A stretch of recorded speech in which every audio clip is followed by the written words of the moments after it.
বন্ধুরা আগে এই ভিডিও ক্লিপটি দেখুন তারপর মূল ভিডিওতে আসছি। देशवासियों को ये संदेश देना चाहते हैं कि सिर्फ और सिर्फ सनातन धर्म ही अपना है, इस्लाम धर्म नहीं।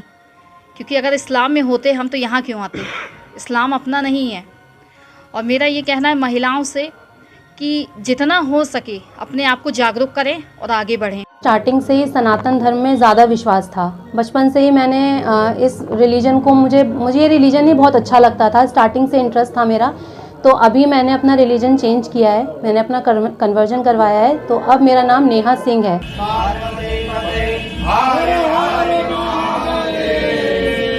अपना नाम बता दो। जी मेरा नाम आसिफ था पहले। अब मैं हिंदू सनातन धर्म में हूँ और मेरा नाम आकाश है, आकाश चौहान नाम है।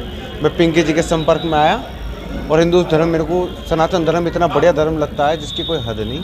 पवित्र धर्म है, ना कोई जो জয় সনাতনের জয়। বন্ধুরা, অযোধ্যায় রাম মন্দিরে রামলালার প্রাণ প্রতিষ্ঠা হওয়ার পর থেকেই ভারতে নানা চমকের নিদর্শন আমরা দেখতে পাচ্ছি। তারই মধ্যে একটা হলো যে 10,000 মুসলিম একসাথে ঘর বাপসি করলো, অর্থাৎ ঘরে ফিরে আসলো। বিশদ জানার আগে বন্ধুরা, দেশ বিদেশের হিন্দু ধর্মের ওপর আধারিত সমস্ত খবরের আপডেট পেতে আমাদের চ্যানেলটি সাবস্ক্রাইব করুন। বন্ধুরা, ইতিহাস সাক্ষী আছে এক সময়ে তরোয়ালের ভয় দেখিয়ে হিন্দু ধর্মাবলম্বী মানুষদের কনভার্ট করা হয়েছিল মুসলিম ধর্মে। শত শত হাজার হাজার মন্দির ভেঙে মসজিদে পরিবর্তন করা হয়েছিল। অনিচ্ছুক ব্যক্তিদের নানাভাবে অত্যাচার করে মেরে ফেলা হয়েছিল। মহিলাদের ইজ্জতের সাথে খেলা করেছিল বাবরের সৈন্যরা, যাতে লজ্জায় ঘৃণায় অনেকে আত্মহত্যার মতো পথ বেছে নিয়েছিল, আবার অনেকে তাদের দাসত্ব স্বীকার করে নিয়েছিল। তবে আজ দেশে বইছে রামের জোয়ার, পরিবর্তন হচ্ছে তাদের বংশধরদের মন। আর হইবে না কেন? যেই ধর্মে নেই মহিলাদের সম্মান, হচ্ছে ভাই বোনে বিবাহ, আরো ইত্যাদি ইত্যাদি। যাদের মধ্যে সৎজ্ঞান বুদ্ধির উদয় হচ্ছে তারা সকলেই সনাতনী হিন্দু ধর্মে ফিরে আসছেন। আর শুধু ভারতেই না, সারা বিশ্ব জুড়ে আজ বেজে উঠেছে হিন্দু ধর্মের ডঙ্কা, যার নিদর্শন আমরা পাকিস্তান, বাংলাদেশে দেখতে পাচ্ছি।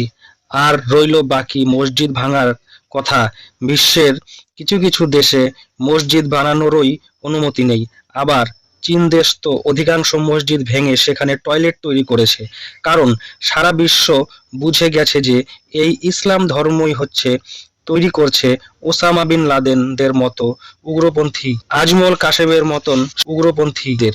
তাই তো অনেক দেশই আজ ইসলামকে বয়কট করছে।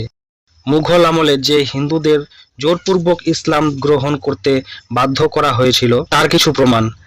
मुस्लिम परिवार और एक हिंदू परिवार दोनों मिलकर कहते हैं कि हमारे जो पूर्वज हैं वो एक ही इंसान था और वो हिंदू थे। और ये इस बात को ये लोग मानते भी हैं। और इसके लिए इन्होंने बाकायदा ये कहते हैं कि मुग़लों के ज़माने का ये पूरा जो ये पूरा सजरा ख़ानदान जो है वो मुग़लों के ज़माने का है। और इसमें भाषा भी देखिए आप, अरेबिक भाषा में लिखा हुआ है मेरे ख्याल से, उर्दू भाषा में जो है ये। इसके नीचे नीचे आते जाएंगे आप लोग तो कहाँ से कन्वर्ट हुआ है? यहाँ से ना। प्रथम धर्म परिवर्तन कर मुस्लिम धर्म अपनाया, जिसे खानज़ादा कहा गया। खानज़ादा कहा गया। फिर उसके बाद ये देखिए यहाँ पे कमाल आ गया, नासिर आ गया, अयूब आ गया, फिर उसके बाद हिलाल आ गया, फिर उर्फ मोनू। ये देखिए आपको यहाँ पे मुस्लिम जो नाम है वो मिलने लगेगा। ये देखिए 7वीं पीढ़ी जो है वो তাই যেভাবে যেভাবে ইসলামের এই সমস্ত রূপ সামনে আসছে তা দেখে ভারী মাত্রায় লোক ইসলাম ছেড়ে সনাতনী হচ্ছে। আর আর তারা ঘরে ফিরে এসে খুশিতে আজাদিতে দিন কাটাচ্ছে। তো আজকের মতন এই পর্যন্তই।